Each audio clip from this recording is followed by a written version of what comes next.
আসসালামু আলাইকুম বন্ধুরা, কেমন আছেন আপনারা সবাই? আশা করি সবাই ভালো আছেন, আমিও ভালো আছি।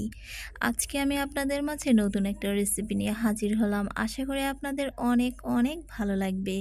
তো বন্ধুরা, চ্যাপা শুটকি তো আমরা অনেকেই পছন্দ করি বা অনেকেই খেতে জানি না বা অনেকেই চিনি না।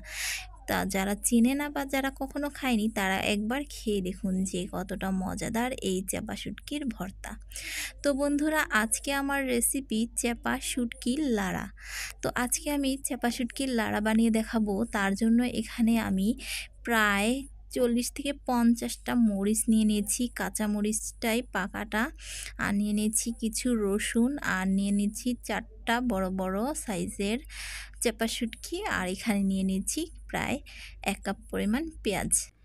তো বন্ধুরা, তারপরে এই চ্যাপা শুটকি আর সব মরিচ, রসুন, পেঁয়াজ আমি ধুয়ে পরিষ্কার করে নিয়ে নিয়েছি। তো তারপরে এগুলো আমি সবগুলো বেটে নিব। তো বেটে নেওয়া হয়ে গেছে, তার ভিতরে আমি চ্যাপা শুটকিটা অনেক সুন্দর মিহি করে বেটে নিয়ে নিয়েছি।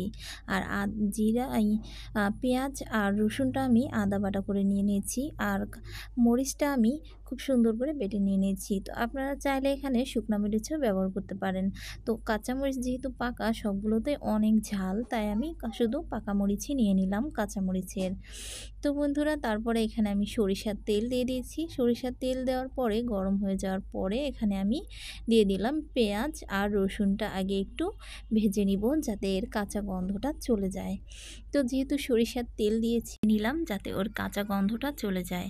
তো ভেজে নেওয়া হয়ে গেছে। যেহেতু সরিষার তেল দিয়ে ভাজছি, তো সরিষার তেলের, খাঁটি সরিষার তেল যেহেতু, অনেক সুন্দর একটা সেন্ট বের হয়েছে। তো আমি একটু হালকা পানি দিয়ে আরও একটু ভেজে নিচ্ছি। তো তারপরে এখানে আমি দিয়ে দিচ্ছি বাটা মরিচটা। তো বাটা মরিচটা দিয়ে দিলে একটু নেড়ে চেড়ে নিচ্ছি খুব ভালো করে। তো বাটা মরিচটা নেড়ে ছেড়ে নেওয়ার পরে এখানে আমি তারপরে দিয়ে দিচ্ছি চ্যাপা শুটকি বাটাটা। তো আপনারা চাইলে বাটার চাইতেও ব্লেন্ডার থাকলে ব্লেন্ডারটাও করে নিতে পারেন। তো আমি একটু পানিও দিয়ে দিলাম। তো এই পানি ঠিক দিয়ে আমি এটাকে খুব ভালো করে এখন কিছুক্ষণ রান্না করে নিব নেড়ে ছেড়ে। তো তো বন্ধুরা, দিয়ে দিচ্ছি তারপরে একটু এখানে পরিমাণ আমি মতো সব হলুদ, কিছু আর দিয়ে দিয়ে দিচ্ছি এখন পরিমাণ এটাকে মতো এখন লবণ। ভালো করে নেড়ে চেড়ে এটাকে কষিয়ে নিব। তো এটাকে খুব ভালো করে নাড়তে হবে, শুধু নেড়েই যেতে হবে। নাড়তে নাড়তে এটা খুব সুন্দর একটা রান্না হয়ে যাবে। তো এটা যেহেতু চ্যাপা শুটকির লাড়া, এটাকে ভালো করে নাড়তে হবে। তো দেখুন, নাড়তে নাড়তে খুব সুন্দরভাবে এটা রান্না করাই প্রায় হয়ে গেছে।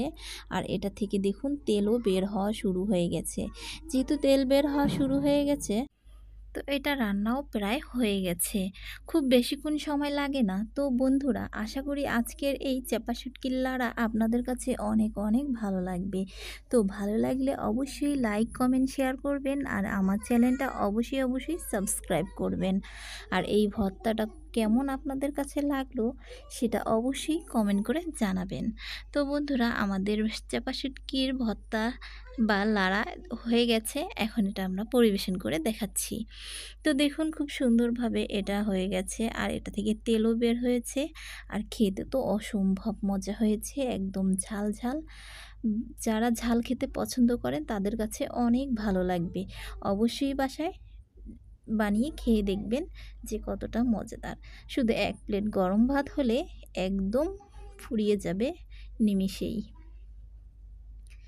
তো বন্ধুরা, এই ভর্তাটা আপনাদের কাছে কেমন লাগলো, বা অবশ্যই এই ভিডিওটা দেখে আপনারা বাসায় বানিয়ে খেয়ে দেখবেন চ্যাপা শুটকির লাড়া।